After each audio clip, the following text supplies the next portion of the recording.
আমরা ভারতবর্ষ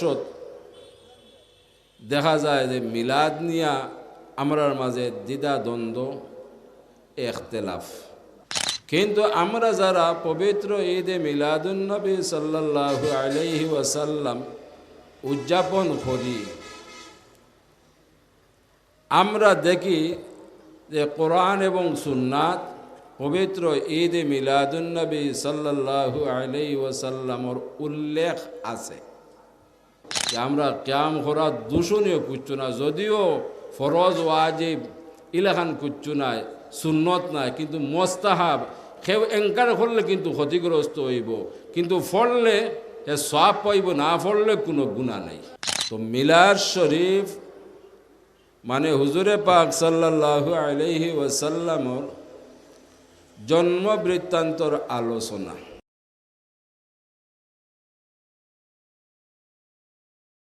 আমি গভীরভাবে আলোচনা না করিয়া মুখতসর আলোচনা করার চেষ্টা করব। আমা তৌফিকি ইল্লা বিল্লাহ।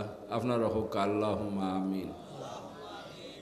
আল্লাহ আমার কোরআন এবং সুন্নাহ মোতাবিক সহি সুন্দরভাবে আলোচনা করার তৌফিক দান কর্তা হোক আমিন। আপনারারও ধৈর্য সহকারে শোনার তৌফিক দান কর্তা আমিন। মিলাদ, মাউলিদ, মৌলিদ তিনটা আরবি শব্দ।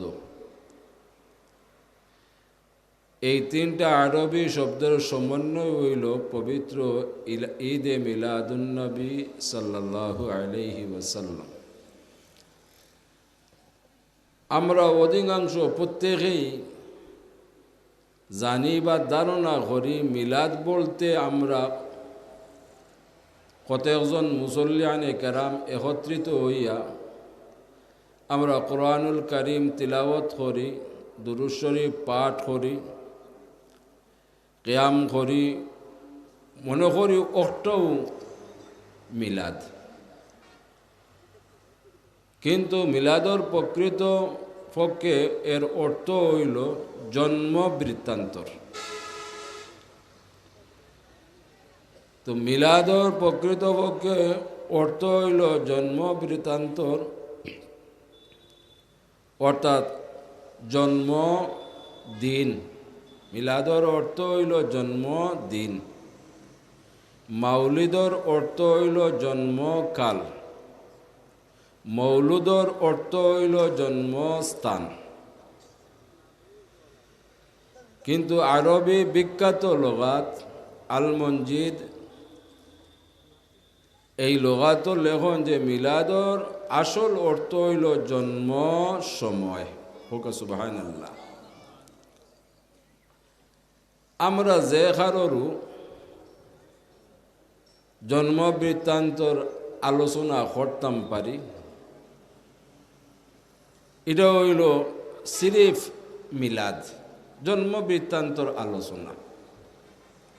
আর যখনই আমরা মিলাদর সঙ্গে সঙ্গে মিলাদ শরীফ হইলাই, তখন এটা সব মিলাদ থেকে আলাদা হইয়া এমন এক ব্যক্তিত্বর জন্ম বৃত্তান্তর আলোচনা, সেই ব্যক্তিত্ব একমাত্র আল্লাহ পাক রব্বুল ইজ্জতর ফরেও যার স্থান, তাই নলা আমাদের নবী, বিশ্ব নবী, তামাম নবী রসুলর নবী হযরত মুহাম্মদ মুস্তাফা আহমদ মুজতবা সাল্লাল্লাহু আলাইহি ওয়াসাল্লাম। তো মিলাদ শরীফ মানে হুজুরে পাক সাল্লাল্লাহু আলাইহি ওয়াসাল্লামর জন্ম বৃত্তান্তর আলোচনা। এই জন্ম বৃত্তান্তর আলোচনার কারণ হইল যে হুজুর আল্লাহ পাক রব্বুল ইজ্জতে আদম আলাইহিস সালাতু ওয়াস সালাম থেকে লইয়া হুজুরে পাক সাল্লাল্লাহু আলাইহি ওয়াসাল্লাম পর্যন্ত 2,24,000 মতান্তরে 1,24,000 নবী রসুল হল এই জমিনও প্রেরণ করছেন। প্রত্যেক নবী রসুল হলে তান উম্মত হলোর কাছে আখেরি নবীর কথা উল্লেখ করিয়া গেছে। আর যারা উপরে আসমানি কিতাব হল নাজিল করা হয়েছে, এরা এই যে কিতাব হল আল্লাহর পক্ষ থেকে এরা প্রাপ্ত হয়েছেন, এই কিতাব হল হুজুরে পাক সাল্লাল্লাহু আলাইহি ওয়াসাল্লামর আগমনের বিস্তারিত আলোচনা করা হয়েছে। সুবহানাল্লাহ। যাই হোক, আমরা ভারতবর্ষ দেখা যায় যে মিলাদ নিয়া আমরার মাঝে দ্বিধা দ্বন্দ্ব, ইখতিলাফ।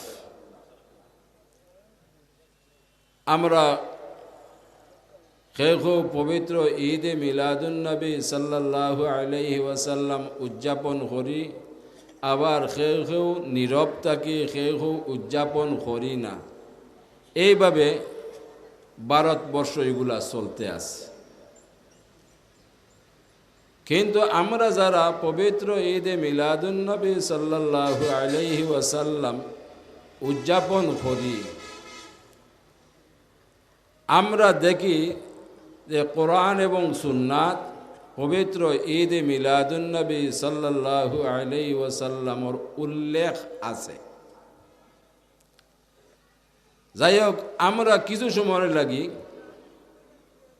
নিরপেক্ষভাবে কথা হইতাম চাইয়ার যে কোরআনুল কারিমও যদি জন্ম বৃত্তান্তর আলোচনা তাকিয়া থাকে, তা আমরা যারা মিলাদ কিয়াম করি তাহলে এগুলো আমরা করতাম। যে কোরআন সুন্নাত থাকে না, তাহলে আমরা এগুলা প্রত্যাহার করতাম, ঠিকই না, বিরত থাকতাম। ওলানানের কথা যাব। এখন দেখে যায় না, আমরা সর্বপ্রথম কোরআনুল কারিমও যে জন্ম বৃত্তান্তর কোনো আলোচনা আল্লাহ করছেন কিনা। আমি আলোচনা সংক্ষেপ করার চেষ্টা করব।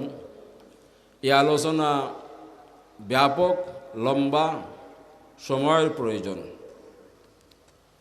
আমরা কোরআনুল কারিম তিলাওয়াত করি।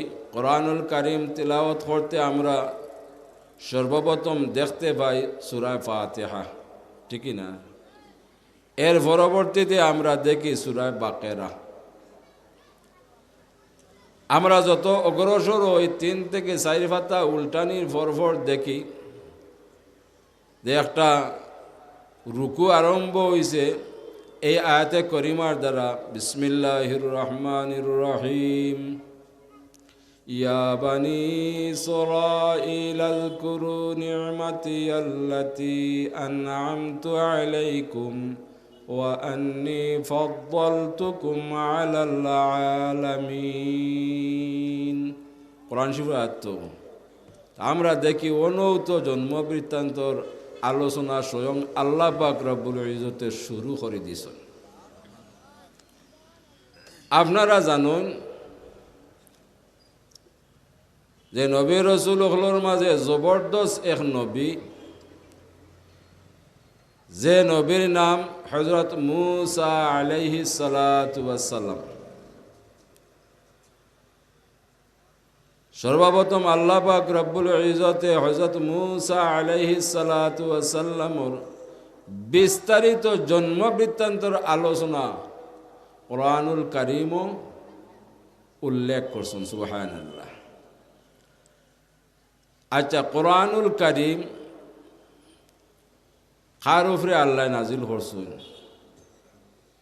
আখেরি নবী হযরত মুহাম্মদ মুস্তাফা সাল্লাল্লাহু আলাইহি ওয়াসাল্লাম, ঠিকই না? তাওরাত, ইনজিল এই যে নবী হলোর উপরে নাজিল করছেন এরার লাগি এটা করছেন, কিন্তু কোরআনে পাক হইল আমরার লাগে। কিন্তু এই উল্লেখটা, এই জন্ম বৃত্তান্তর আলোচনা আমরা হই পাইলাম কোরআনুল কারিম। যেমন পরবর্তীতে আমরা দেখতাম ভাই যে বিসমিল্লাহির রহমানির রহিম, ওয়া ইয নাজ্জাইনাকুম মিন আলি ফিরআউনা ইয়াসুমুনাকুম সুআল আযাবি ইউযাব্বিহুনা আবনাকুম ويستحيون نساءكم وفي ذلكم بلاء من ربكم عظيم কোরআনুল কারীমের আয়াত তো চাব তা আমি এর অনুবাদ বা ব্যাখ্যা যাইয়েন না সংক্ষেপে হইতাম চাইয়া যে হযরত মূসা আলাইহিস সালাতু ওয়াস সালাম আল্লাহ এই জমিন প্রেরণ করলা যে সময় প্রেরণ করছেন এই সময় সেই সময়ের খোদা দাবিদার বড় বাদশাহ নামদার ফেরাউনের সময় যার কারণে হযরত মূসা আলাইহিস সালাতু ওয়াস সালাম রে আল্লাহ এই জমিন প্রেরণ করছেন যে মূসা ফেরাউনে চাইছিল যে হযরত মূসা আলাইহিস সালাতু ওয়াস সালাম যেন এই জমিন আগমন না করুন তার ব্যবস্থাপনা আসলো এটা বিস্তারিত কোরআনুল কারীমও আলোচনা আছে বিশেষ করিয়া খালি হযরত মূসা আলাইহিস সালাতু ওয়াস সালামের জন্ম বৃত্তান্তর আলোচনা নাই আমরা দেখি খালি নবী নাই অলি অখলর জন্ম বৃত্তান্তর আলোচনা আল্লাহ পাক রব্বুল ইজ্জতে কোরআনুল কারীম উল্লেখ করছেন আপনারা জানেন হযরত মরিয়ম এই নবী নাই এই অলি ঠিক না হযরত মরিয়মের জন্ম বৃত্তান্তর আলোচনা আল্লাহ পাক রব্বুল ইজ্জতে কোরআনুল কারীম উল্লেখ করছেন এমনকি হযরত মরিয়মের নামে আল্লাহ এক সূরাও নাজিল করছেন সূরা মরিয়ম এর পরবর্তীতে দেখি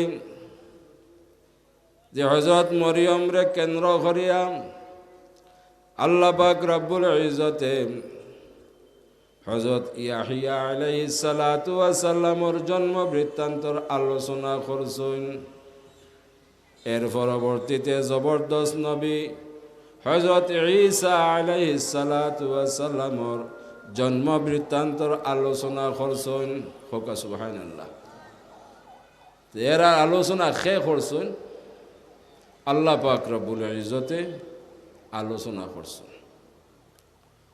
মাঝখানো আরো এক নবী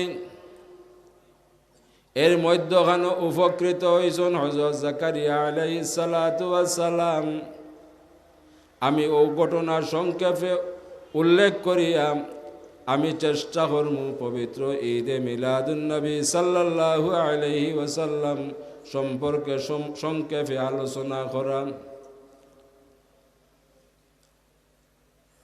হযরত মরিয়মের দায়িত্ব দেওয়া হইল হযরত জাকারিয়া আলাইহিস সালাতু ওয়াস সালামের উপরে কারণ তাইন সেই যুগের মসজিদুল আকসার মুতাওয়াল্লি আসলাম নবীও আসলা এদিকে হযরত মরিয়মেরও আত্মীয় আসলা যদি অন্যান্য প্রার্থীও হল খাড়া হয়েছিল কোরআন শরীফ বিস্তারিত আলোচনা করা হয়েছে কিন্তু শেষ পর্যন্ত হযরত জাকারিয়া আলাইহিস সালাতু ওয়াস সালামের উপরে দায়িত্ব বর্তাইল থানে দায়িত্ব দেওয়া হইল যে হযরত মরিয়মরে দেখাশোনা কর্তা যে মসজিদ আকসার নিকটতম এক গড় বানাইয়া দেওয়া হইল হুজরা বানাইয়া দেওয়া হইল তার নেতৃত্বে হযরত মরিয়ম লালিত হইলা পালিত হইলা হোকা সুবহানাল্লাহ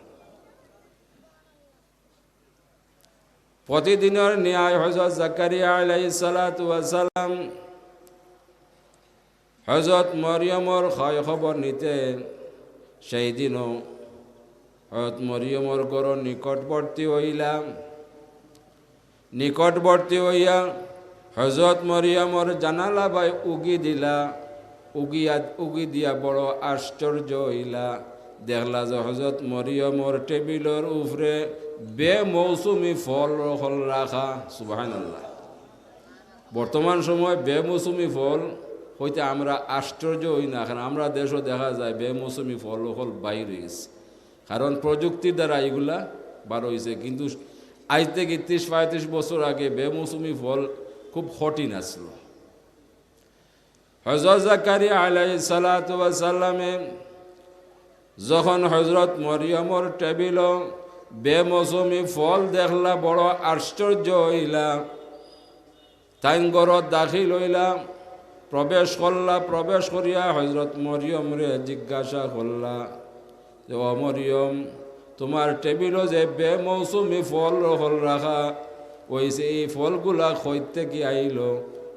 হজরত মরিয়মে প্রতি উত্তরে হইলা, আল্লাহর পক্ষতে গিয়া জন্নতে গিয়া এই ফলগুলা আমার সামনে রাখা হইছে। সুবহানাল্লাহ। অর্থাৎ জন্নতে গিয়া আল্লাহর পক্ষতে গিয়া এই ফলমূলগুলা রাখা হইছে। জাকারিয়া আলাইহিস সালাতু ওয়াস সালামে এই খবর শুনিয়া বড় ইতমিনানোর সহিত মনে মনে তাই ইরাদা করলা যে আমার বয়স বর্তমানে ৯৭ বৎসর, কিন্তু এতদিন আমি রব্বুল আলামিনের দরবার অনেক দোয়া করছি আল্লাহ যেন আমারে সন্তান দান করুন, কিন্তু আল্লাহর মঞ্জুর নাই। আল্লাহ বেশি জানুন, এই পর্যন্ত আমি নিঃসন্তান। তান দিল একটা আক্কে পাইল, যদি আল্লাহ এই মরিয়মর ই গর বেমৌসুমি ফল দিতে পারুন, তে আমি জাকারিয়ারে বেমৌসুম আমারেও সন্তান দিতে পারুন। সুবহানাল্লাহ। তান এটা আবেগে তাই বিশ্বাসে তাই লগে লগে ওগর দোয়া করি রইলা। এখন দৌকা অলিয়ে হট নবীয় হটডা অলির গর দোয়া, নবীয় হটডা অলির উচিলা লইয়া দোয়া। সুবহানাল্লাহ সুবহানাল্লাহ। এটা আমার মুখ কথা নাই, গল্প নাই। আমি আয়াত টু আয়াত আপনার হইতাম পারি না, সময়ের অভাব। কোরআনে কারীম আয়াত আছে এইভাবে। যখন হযরত জাকারিয়া আলাইহিস সালাতু ওয়াস সালামে দোয়া করলা, আল্লাহ পাক রব্বুল ইজ্জতে হযরত জাকারিয়া আলাইহিস সালাতু ওয়াস সালামের দোয়ারে কবুল করলা। কইলা, ও জাকারিয়া, তুমি যখন এই গর উবাইয়া দোয়া করি লাইছো, তোমার ইতমিনানোর সহিত বিশ্বাসের সহিত তুমি শুভ সংবাদ গ্রহণ করিলাও। আমি তোমার একটা পুত্র সন্তান, ফুটফুটের সন্তান আমি প্রদান করব। এর নামও রাখি দিলাইলাম, এর নামও আমি রাখি দিলাইলাম হযরত ইয়াহিয়া। সুবহানাল্লাহ। শুভ সংবাদ পাইলাইলা হযরত জাকারিয়া আলাইহিস সালাম। তো এইভাবে হযরত জাকারিয়া আলাইহিস সালাতু ওয়াস সালামের যে জন্ম বৃত্তান্তর জবরদস্ত নবী হযরত ঈসা আলাইহিস সালাতু ওয়াস সালামের জন্ম বৃত্তান্তর ঈসা আলাইহিস সালাতু ওয়াস সালাম সম্পর্কে আপনারা প্রত্যেক অবগত আছেন যে আল্লাহ তান কুদরত দ্বারা আনা বাফে এই জমিনও তানে প্রেরণ করছেন। সুবহানাল্লাহ। তান মা হইলা হযরত মরিয়ম। তা লম্বা ঘটনা, তা আলোচনা করতে হইল জ্ঞানেরও দরকার, সময়েরও দরকার। যাই হোক, আমরা কোরআনুল কারীম নবী রসুল হলর জন্ম বৃত্তান্তর আলোচনা পাইছি নি যাব। তাহলে দেখা যায় জন্ম বৃত্তান্তর স্বয়ং আল্লাহও করছেন, যার কারণে এই জন্ম বৃত্তান্তর আলোচনা আমরাও করি। আর আমরা এমন এক নবীর জন্ম বৃত্তান্তর আলোচনা করি যে নবী খালি আমাদের নবী নাই, এই নবী হইলা বিশ্ব নবী। খালি বিশ্ব নবীও নাই, তামাম নবী রসুল হলর নবী। সুবহানাল্লাহ। যে নবীর উম্মত হওয়ার লাগে প্রত্যেক নবী রসুল হলে আল্লাহর কাছে ফরিয়াদ জানাইছিলাম, এর মাঝে এই জবরদস্ত নবী হযরত ঈসা আলাইহিস সালাতু ওয়াস সালামের দুয়ারে আল্লাহ কবুল করলা, যার কারণে আল্লাহ তানে সশরীর আসমানও এখনো রাখছেন। সুবহানাল্লাহ। আমরা শেষ পর্যায়ে হযরত ঈসা আলাইহিস সালাতু ওয়াস সালাম জমিনে অবতরণ করবা, উম্মতে মুহাম্মদী হিসাবে খেদমত করবা, শেষ টান থাকবো হুজুরে পাক সাল্লাল্লাহু আলাইহি ওয়াসাল্লামের নিকটে তানে দাফনও করবাইব। সুবহানাল্লাহ। যাই হোক, আমার মকসুদ না এই ইতিহাসটা না। এখন আমরা বুঝলাম পাইলাম যে জন্ম বৃত্তান্তর আলোচনা আল্লাহ পাক রব্বুল ইজ্জতে এই আসমানি কিতাবসমূহের মাঝে সর্বশ্রেষ্ঠ কিতাব কোরআনুল কারীম আল্লাহ উল্লেখ করছেন। আলহামদুলিল্লাহ। যার কারণে জন্ম বৃত্তান্তর বা মিলাদ সম্পর্কে কারোর কোনো আপত্তি নাই। আমরা যে মুআজ্জাজ দেওবন্দি উলামায়ে কেরামহলর কোনো এতরাজ নাই। জন্ম বৃত্তান্ত নিয়ে কোনো এতরাজ নাই, এতরাজ করার কোনো সুযোগ নাই। খালি এতরাজ আছে কিয়াম নিয়া। কথা বলতাম পারছি নি? আমরা যে মিলাদ শরীফ পড়ি, এরপরে যে আমরা কিয়াম করি, খাড়া হইয়া যে ইয়া নবী সালামু আলাইকা, ইয়া রসুল সালামু আলাইকা, ওগু নিয়ে আমরা মাঝে মতানৈক্য আছে।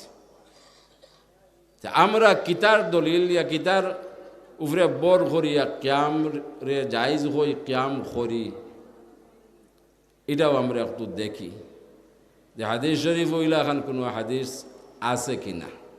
সংক্ষেপে আলোচনা। আমরা জানি যে জলিলুল কদর সাহাবী হযরত আব্বাস রাদিয়াল্লাহু তাআলা আনহু সেই যুগত আইন তামাম সাহাবা কেরামখলোর মাঝে বড় মুহাদ্দিস আসলা, বড় মুফাসসির আসলা, বড় জ্ঞানী আসলা, বড় গুণী আসলা। এই উপাধির পরেও আরো উপাধি আসলো হুজুরে পাক সাল্লাল্লাহু আলাইহি ওয়াসাল্লামর চাচা। সুবহানাল্লাহ। তো এই হাদিসটা হইল মিশকা শরীফর হাদিস। প্রত্যেক উলামায়ে কেরাম হলে এই হাদিসটা জানুন কমন।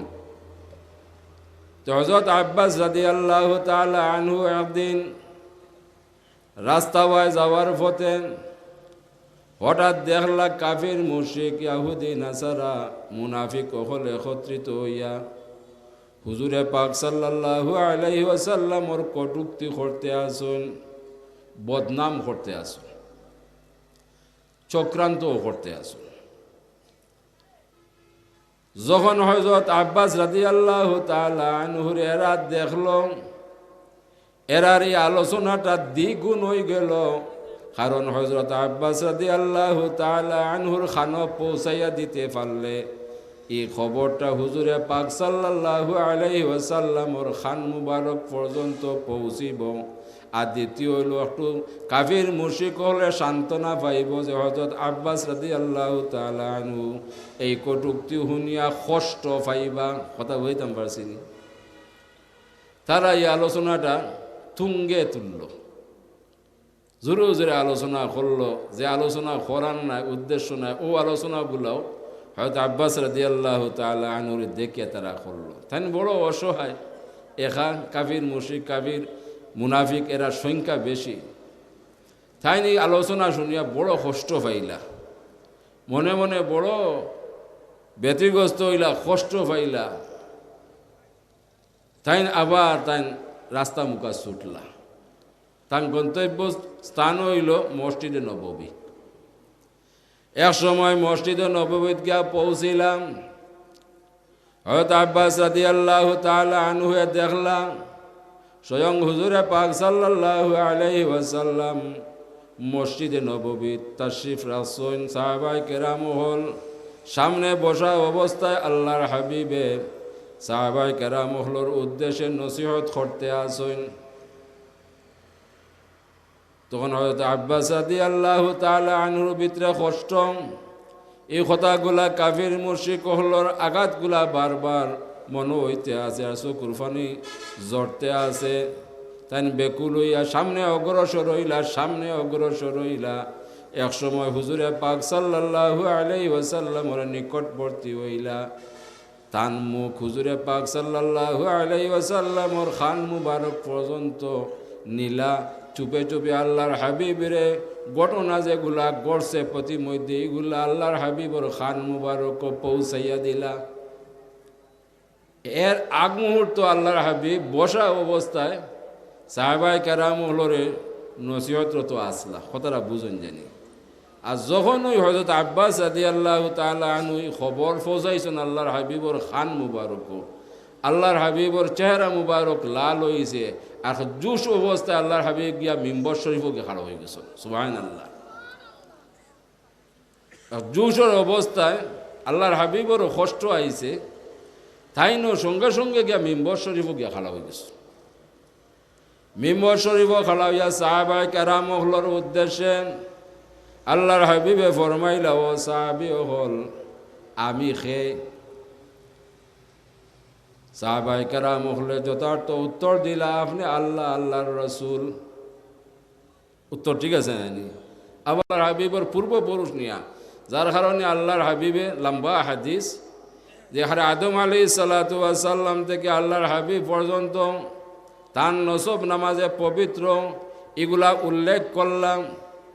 হাসিয়ার মাঝে লেখন যে আল্লাহ পাক রব্বুল ইজ্জতে তান হাবিবরে এই জমিনও প্রেরণ করছেন মুআল্লিম হিসাবে, শিক্ষক হিসাবে, যার কারণে আল্লাহর হাবিবে সাহাবায়ে কেরামরে শিক্ষার উদ্দেশ্যে এবং কিয়ামত পর্যন্ত তান হাবিব তান উম্মত হল যারা এই জমিনও আগমন করবা প্রত্যেকর শিক্ষার উদ্দেশ্যে যে আল্লাহর হাবিবর নসব নামাম আলোচনা করতে হইলে আদব সহিত মিম্বরও খাড়া হইয়া এইভাবে করতে হয়, যার কারণে আল্লাহর হাবিবে মিম্বর শরীফও খাড়া হইয়া নসব নামা আলোচনা করছেন। সুবহানাল্লাহ, কথা বুঝতাম পারছি নি? আর না তো এই আলোচনা আল্লাহর হাবিবে পূর্বে যে সময় বসা অবস্থায় আলোচনারত আসলা, এই আলোচনা বসা অবস্থায় করতা পারতা, কিন্তু এই সময় আল্লাহর হাবিবর মুখমণ্ডল চেহারা মুবারক লাল হয়ে গেল। আল্লাহর হাবিব মিম্বর শরীফও খাড়া হয়ে গেলা।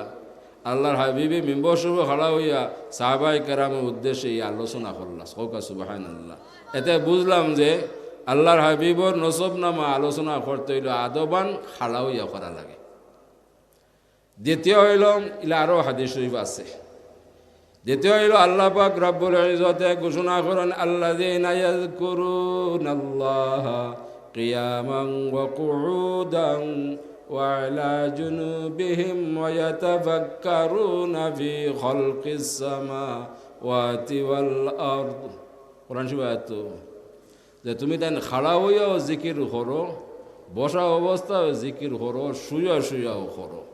আমরা যে কিয়াম করি এটা জিকিরও অন্তর্ভুক্ত না? জিকিরও অন্তর্ভুক্ত নাই, মাতই না কেন? জিকিরও অন্তর্ভুক্ত। তাহলে আমরা এক দলিল পাইলাম যে আমরা কিয়াম করা দূষণীয় কুচ্ছু না, যদিও ফরজ ওয়াজিব ইলাখান কুচ্ছু নাই, সুন্নত নাই, কিন্তু মোস্তাহাব কেউ এনকার করলে কিন্তু ক্ষতিগ্রস্ত হইব, কিন্তু ফললে হে সওয়াব পাইব, না ফললে কোনো গুনাহ নাই। কথা বলতাম পারছি না? এরা যদি কেউ ফলে হে অবশ্যই আল্লাহর হাবিবর মহব্বতে ফলল, হে উপকৃত হইব, কেউ ফলে নাতে কোনো গুণাগান নাই। কথা বলি মোস্তাহাব তো, কিন্তু কেউ দেখা যায় এটার ফরজর উফরে পর্যন্ত তুলে দিয়েছেন, এটাও অতিরঞ্জিততা, যার কারণে গণ্ডগোল ফাঁকে। ওলা গিয়ে আমরা যারার পছন্দ হয় আমরা কিয়াম করতাম পারি, যারার পছন্দ হয় না আমরা নীরবতা পালন করতাম পারি। কটুক্তি কি যেন আমরা সতর্কতা কি, যদি কটুক্তি করি তাহলে আমরা দৌলতে ইমান দুর্বল হয়ে যাব এবং কি ইমান নষ্ট হয়ে যাব। কথা বলতাম পারছি যাব। আল্লাহ আমরা রে সঠিকভাবে আমরা এগুলা করার তৌফিক দান করুকা, আমিন। আমি আলোচনার দীর্ঘায়িত করতাম চাইয়ান না, আরও মুআজ্জজ উলামায়ে কেরাম হল আসুন। এই আলোচনা টানিয়া যদি জ্ঞান থাকতো তাহলে এটা কয়েক ঘন্টা আলোচনা করা গেল। মুসা আলাইহিস সালাতু ওয়াস সালামের যদি জন্ম বৃত্তান্তর মানে কেউ জ্ঞান থাকে আলোচনা করেন 2-2.5 ঘন্টা একতরফা মুসা আলাইহিস সালাতু ওয়াস সালামের জন্ম বৃত্তান্তর আলোচনা করা যাইব। হযরত ঈসা আলাইহিস সালাতু ওয়াস সালামের জন্ম বৃত্তান্তর 3 ঘন্টা আলোচনা করা যাইব। এটা সময়ের প্রয়োজন। আমি মুখতসর আপনারা সামনে উপস্থাপন করলাম। আল্লাহ পাক রব্বুল ইজ্জতে আমরা এই আলোচনারে কবুল করুকা, এই মাহফিলে কবুল করুকা। বিশেষ করিয়া এই মুবারক মাহফিলও দেশ বিদেশ থেকে যারা সাহায্য সহযোগিতা করছেন, যারা মেহনত করি আয়োজন করছেন, আল্লাহ প্রত্যেকের এই সাহায্য সহযোগিতারে কবুল করুকা, এই মেহনতরে কবুল করুকা। হোক আল্লাহুম্মা আমিন। ওয়া আখিরু দাওয়ানা আনিল হামদুলিল্লাহি রাব্বিল আলামিন।